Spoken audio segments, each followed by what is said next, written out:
Conocimos en nuestro tema anterior este tipo de divisiones exactas que dependen del signo del numerador y el denominador y del tipo de exponente, si es un número par o un número impar. Para este caso vamos a aprender cocientes notables para cuando n es igual a 2, n es igual a 3 y luego vamos a ver cuando n es mayor que 3. Iniciamos para cuando n es igual a 2. Tendríamos entonces 2 es un número par, quiere decir que para cuando el exponente es un 2, tendríamos que únicamente cumplirían, este sirve para cuando es impar, este nunca es divisible, este sirve para cuando es par, tendríamos esta situación, a elevado a la 2 menos b elevado a la 2 sobre a más b. Y también tendríamos esta otra situación porque siempre es divisible sin interesar si n es par o impar. Quiere decir que para 2 también aplicaría a la 2 menos b a la 2 sobre a menos b. Estas únicas dos condiciones podemos aplicar para cuando el exponente es un 2. Solucionemos esta división y esta división como normalmente lo sabemos hacer para ver qué tipo de resultado obtenemos y poder concluir cómo se comporta este cociente notable. Tendríamos a la 2, dejamos un espacio, b a la 2 dividido entre a más b.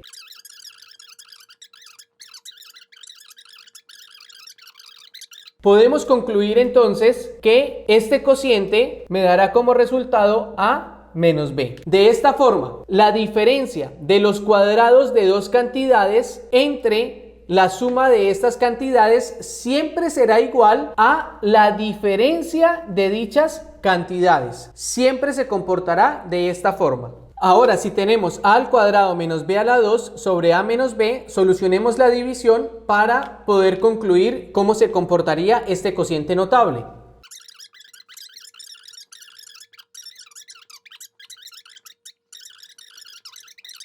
De esta forma concluimos que cuando tenemos la diferencia de los cuadrados de dos cantidades dividida entre la diferencia de estas mismas cantidades, el resultado siempre será la suma de estas dos cantidades, a más b. De esta forma se comportan estos dos cocientes notables para cuando n es igual a 2, es decir, cuando tenemos cuadrados de dos números. Es importante que nos fijemos en su signo. Siempre se va a poder aplicar cociente notable cuando tenemos diferencia dividido entre suma y diferencia dividido entre diferencia. Ahora veamos para cuando n es igual a 3. 3, recordemos que es un número impar. Para los números impares tenemos de estas situaciones que se cumplen. Esta primera situación que tenemos que se cumple para los números impares y también esta última situación porque siempre se cumple sin importar que n sea par o impar. Entonces tendríamos a elevado a la 3 más b elevado a la 3 sobre a más b. Y también tendríamos a elevado a la 3 menos b elevado a la 3 sobre a menos b. Estas serían las dos situaciones para cuando el exponente es 3. Ahora, desarrollemos las divisiones de a la 3 más b a la 3 sobre a más b y a la 3 menos b a la 3 sobre a menos b para poder concluir cómo se comportarían y de qué forma directamente podríamos llegar al resultado de este tipo de cocientes notables. De igual manera que cuando el exponente es 2,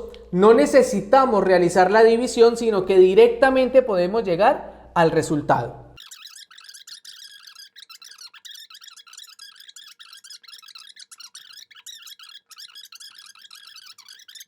De esta forma concluimos que cuando tenemos la sumatoria del cubo de dos cantidades dividido entre la suma de estas mismas cantidades, tenemos como resultado el cuadrado de la primera cantidad menos el producto de estas dos cantidades, AB, más la segunda cantidad que sería B elevada al cuadrado. Ahora, solucionemos a la 3 menos b a la 3 sobre a menos b para ver de qué forma se comporta este cociente notable.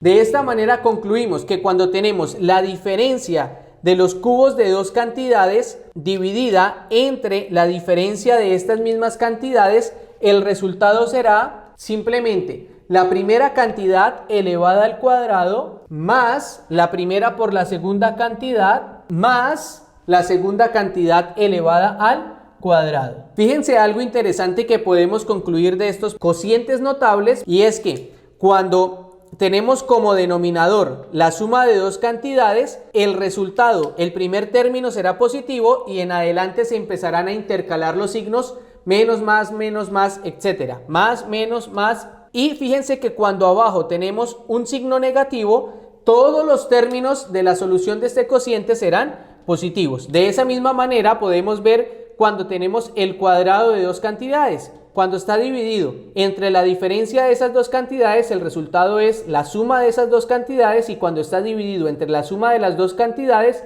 el resultado es la diferencia de esas dos cantidades. De esta manera hemos aprendido el cociente notable cuando tenemos cuadrados y cuando tenemos cubos de dos cantidades. Vamos ahora a aplicarlo a la solución de unos ejemplos. Vamos ahora a aplicarlo para solucionar algunos cocientes notables mirando los siguientes ejemplos. Nos piden hallar este cociente. Ahora, la pregunta es, ¿qué tipo de cociente es? ¿Será un cuadrado, un cubo o será elevado a la 4, a la 5? La forma más fácil para verificar qué tipo de cociente o si es un cociente notable sería dividiendo los exponentes de sus letras. En este caso tenemos la P, que tiene 12 en el numerador y 6 en el denominador. Y tenemos la A, que en el numerador tiene como exponente 6 y en el denominador tiene como exponente 3. En este caso tendríamos 12 dividido entre 6 es 2 y 6 dividido entre 3 también es 2. La primera forma para comprobar si es un producto notable es dividiendo los exponentes de todas las letras,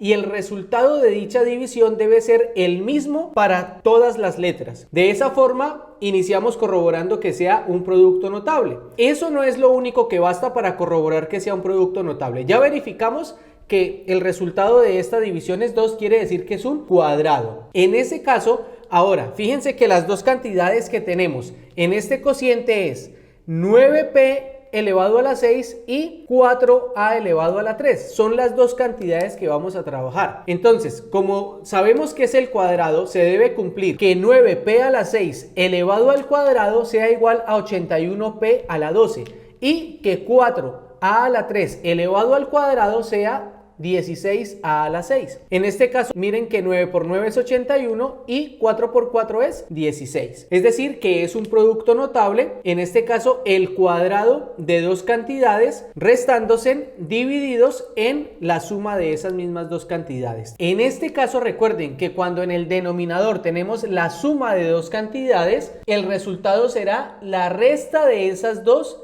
cantidades. Quiere decir que este cociente notable, sin necesidad de hacer ningún procedimiento, yo ya sé que me va a dar igual a 9p a la 6 menos 4a a la 3. Y este sería el resultado. Recuerden que lo importante es verificar que cumpla como producto notable dividiendo el exponente de sus letras y verificando que las cantidades del denominador cumplan con ser el cuadrado de las cantidades del numerador. Ahora nos piden solucionar el siguiente problema. Nos dicen que se conoce el área y la medida de un lado de un terreno de forma rectangular. Calcular la expresión que representa el lado desconocido. Tenemos aquí el terreno de forma rectangular y tenemos que el área es igual a x a la 8 menos 49. El lado conocido es igual a x a la 4 menos 7 y este será el lado que nosotros no conocemos y es el que nos piden hallar. Para esto, recordemos la fórmula del área de un rectángulo. El área del rectángulo es igual a el producto de sus dos lados. En este caso, llamémoslo largo por ancho. Y conocemos, en este caso, el ancho del lote o el ancho del terreno y el área del terreno. Y lo que desconocemos sería su largo. Necesitamos despejar el largo para ver de qué forma podemos encontrar la expresión que representaría su longitud. Tendríamos que el largo es igual, el A está multiplicando, lo pasaría a dividir, tendríamos área sobre ancho. El lado desconocido sería igual al área, que es x a la 8 menos 49 dividido entre x a la 4 menos 7. Tenemos un cociente. Ahora, ¿será un cociente notable? ¿Será el cuadrado o el cubo de dos cantidades? Simplemente recordemos que dijimos que debemos coger los exponentes que tenemos de las letras. En este caso tenemos una letra que es x a la 8 y x a la 4. 8 dividido entre 4 es 2. Quiere decir que tenemos el cuadrado, porque el resultado de la división es 2. Ahora, verifiquemos que los coeficientes del numerador sean el cuadrado de los coeficientes del denominador. En este caso tenemos como coeficiente en el denominador un 1, 1 a la 2, 1 por 1, 1, cumple. Y tenemos un 7, 7 a la 2, 7 por 7, 49, también cumple. Quiere decir que en este caso es el cuadrado de dos cantidades restándose dividido entre la diferencia de esas mismas dos cantidades. Y sucede que cuando el denominador es la diferencia de dos cantidades, el resultado simplemente será la suma de esas dos cantidades. Simplemente tendríamos que decir que el lado desconocido se expresaría como x a la 4 más 7, que son las dos cantidades que tenemos. Recuerden que siempre trabajamos con las cantidades del denominador, x a la 4 y 7. Este sería nuestro resultado final.